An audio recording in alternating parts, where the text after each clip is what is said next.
സൂര്യന്മാരുടെ എണ്ണത്തിൽ വർധനവുണ്ടോ എന്ന് നോക്കിയതാ. എന്താ ചൂടല്ലേ, ഒരു രക്ഷയില്ല. കുറ്റം പറഞ്ഞിട്ട് കാര്യമില്ല. കേരളത്തിൽ ഇപ്പം 3 സൂര്യനാണ്. തലയ്ക്ക് മീതെ സാക്ഷാൽ ആദിത്യൻ, കേരളം ഭരിക്കുന്നത് ഒരു സൂര്യൻ. ഇന്നലെ ബജറ്റ് വഴി സമ്പദ്ഘടനയെയും നാം സൂര്യനാക്കി. അങ്ങനെ മൊത്തത്തിൽ സൂര്യ കേരളമാണ്.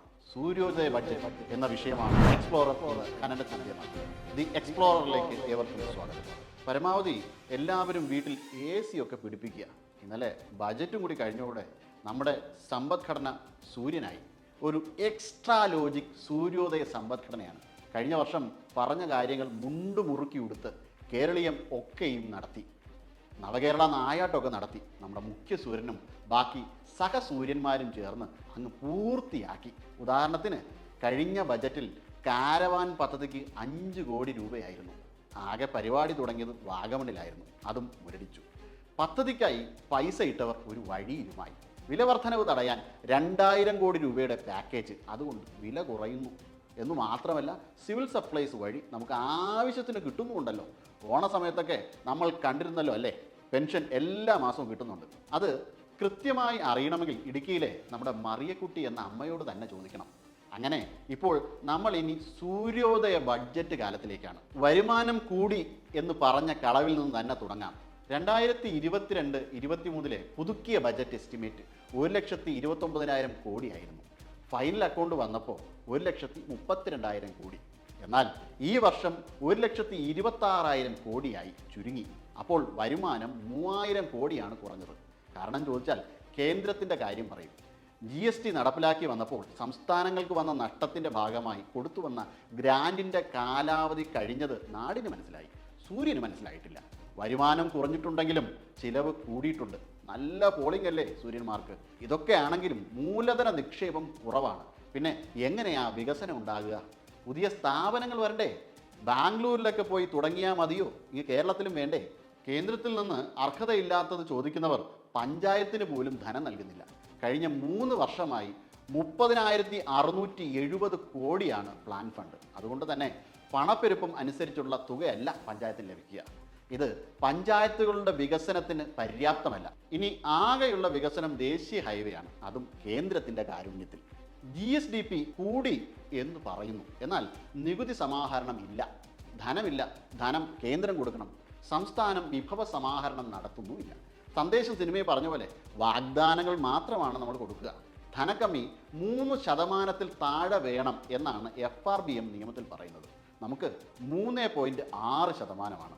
3.5 വരെ വേണമെങ്കിൽ ആകാം. പക്ഷേ ഊർജ്ജ സമാഹരണത്തിന് ധനം വിനിയോഗിക്കണം. കാശ് കണ്ടെത്താൻ നമ്മൾക്ക് ഒരൊറ്റമൂലി ഉണ്ടായിരുന്നു, ഒരു സ്പെഷ്യൽ പർപ്പസ് വെഹിക്കിൾ കിഫ്ബി. അതും ഇനിയില്ല.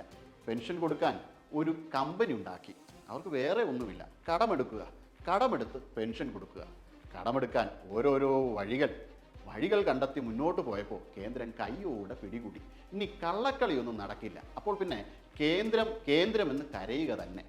ചെലവ് ചുരുക്കാനായി നമ്മൾ ധാരാളം കാര്യങ്ങൾ ചെയ്യുന്നു. പേഴ്സണൽ സ്റ്റാഫിൻ്റെ എണ്ണം കൂട്ടുന്നുണ്ട്. ഏകദേശം ഫ്രഞ്ച് വിപ്ലവ കാലത്തെ സമ്പന്നരെ സഹായിക്കാൻ സാധാരണക്കാരൻ കൊടുക്കണം എന്ന രീതിയിലാണ് കാര്യങ്ങൾ മുന്നോട്ട് പോകുന്നത്. ഇനി ക്ഷേമ പെൻഷൻ 1,600 രൂപയാണ് ഇപ്പോൾ നൽകുന്നത്. നിലവിലെ ഇൻഫ്ലേഷൻ പ്രകാരം 1,900 നൽകണം. ഇനി 1,600 അതെങ്കിലും നൽകാൻ കഴിയുന്നുണ്ടോ? അതുമില്ല. അതും കേന്ദ്രം നൽകണം. പദ്ധതികൾക്കെല്ലാം കേന്ദ്രം കൊടുക്കണമെന്നാണോ? ആന്ധ്ര, ഗോവ, തെലുങ്കാന, ഡൽഹി, ഹരിയാന ഇവിടെ ഒക്കെയും ഇതിലും കൂടുതലാണ് ക്ഷേമ പെൻഷൻ നൽകുന്നത്. അവർക്കെല്ലാം കേന്ദ്രമാണോ നൽകുന്നത്? സ്വയം വിഭവം കണ്ടെത്തണം. നമുക്ക് വിഭവ സമാഹരണമില്ല, അതാണ് വേണ്ടത്. അതിന് പണിയെടുക്കണം സർ. തള്ളിയാ പോരാ. ഇന്ധന സെസ് അധികമാക്കി അതിൽ നിന്നും പെൻഷൻ കണ്ടെത്തണം എന്നാണ് പറഞ്ഞിരുന്നത്. അതിനെപ്പറ്റി ഇപ്പോൾ മിണ്ടുന്നതേയില്ല.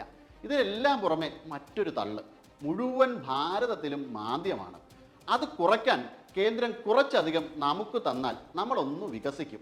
അതും ഒരു എക്സ്ട്രാ ലോജിക് അല്ലേ? പക്ഷേ നമ്മുടെ സൂര്യൻ്റെ കൈകൾ ശുദ്ധമാണ്. അല്ലെങ്കിലും സ്വയം ശുദ്ധമായി നിൽക്കുകയും മറ്റൊന്നിനെ കത്തിച്ചു കളയുകയും ചെയ്യുന്നതാണല്ലോ സൂര്യൻ. ഇനിയും കേന്ദ്രം കാശ് തന്നില്ലെങ്കിൽ പ്ലാൻ ബി എന്നൊക്കെയാണ് പറയുന്നത്. B for ബക്കറ്റ് എന്നാണോ? ബക്കറ്റ് പിരിവെന്നാണോ? ഉച്ചഭക്ഷണം പദ്ധതിക്ക് 346 കോടി രൂപയാണ് സംസ്ഥാനം വകയിരുത്തിയിരിക്കുന്നത്. 300 വിദ്യാർത്ഥിക്ക് ശരാശരി 7 രൂപയാണ്. എന്നാൽ അതിൽ കുടിശ്ശിക ഇട്ടത് കാരണം അതിപ്പോൾ അധ്യാപകർ സ്വന്തം കയ്യിൽ നിന്ന് ചെലവാക്കേണ്ടി വരുന്നു. സർക്കാർ ഉദ്യോഗസ്ഥർക്ക് പങ്കാളിത്ത പെൻഷൻ നിർത്തിയതിനു ശേഷം അവിടെ സർക്കാർ മുഴുവൻ ചെലവും വഹിക്കും എന്നാണ് ഇപ്പോൾ പറയുന്നത്. ഇനിയെങ്കിലും കടം കുറയ്ക്കണം, ചെലവ് കുറയ്ക്കണം, അല്ലെങ്കിൽ കേന്ദ്ര ഗവൺമെൻറ് പ്രതിസന്ധി മാറാൻ കാശ് തരില്ല. അങ്ങനെ പിന്നെയുള്ളത് ഇൻവെസ്റ്റ്മെൻറ്റ് സൗഹൃദമാക്കും എന്ന് പറയുന്ന പാഴ്വാക്കാണ്. ഇവിടെ ആരെങ്കിലും വരണ്ടേ ഇൻവെസ്റ്റ്മെൻറ്റ് ചെയ്യാൻ? ഒരു സുഹൃത്ത് ഇംഗ്ലണ്ടിൽ നിന്ന് ഇവിടെ വന്ന് ഒരു വ്യവസായം തുടങ്ങാൻ ശ്രമിച്ചു. അതും നടന്നില്ല. കിറ്റക്സ് പറിച്ചു നടപ്പെട്ടതും അങ്ങനെ ഇവിടുത്തെ സഖാക്കളുടെ പിരിവും ഗുണ്ടായുസവും എല്ലാം അറിയുന്നവർ ഇവിടെ തീർച്ചയായും വരും, വരാതിരിക്കില്ല. പിന്നെ ഒരാശ്വാസം, വിദ്യാഭ്യാസത്തിൽ സ്വകാര്യ നിക്ഷേപം നടപ്പിലാക്കി എന്നതാണ്. വിദേശ സർവകലാശാലകൾ ഇവിടെ നിക്ഷേപം നടത്തും. എന്തായാലും പുഷ്പനെ കട്ടിലാക്കി ശ്രീനിവാസനെ തല്ലി വീഴ്ത്തിയെങ്കിലും ഇങ്ങനെ ഒരു നല്ല ബുദ്ധി തോന്നിയതിന് നന്ദിയുണ്ട്. സഖാക്കളെ, ഇതൊക്കെ പറഞ്ഞതിൻ്റെ പേരിൽ വഴിയിൽ ജീവൻ രക്ഷാ പ്രവർത്തനമൊന്നും നടപ്പിലാക്കരുത്.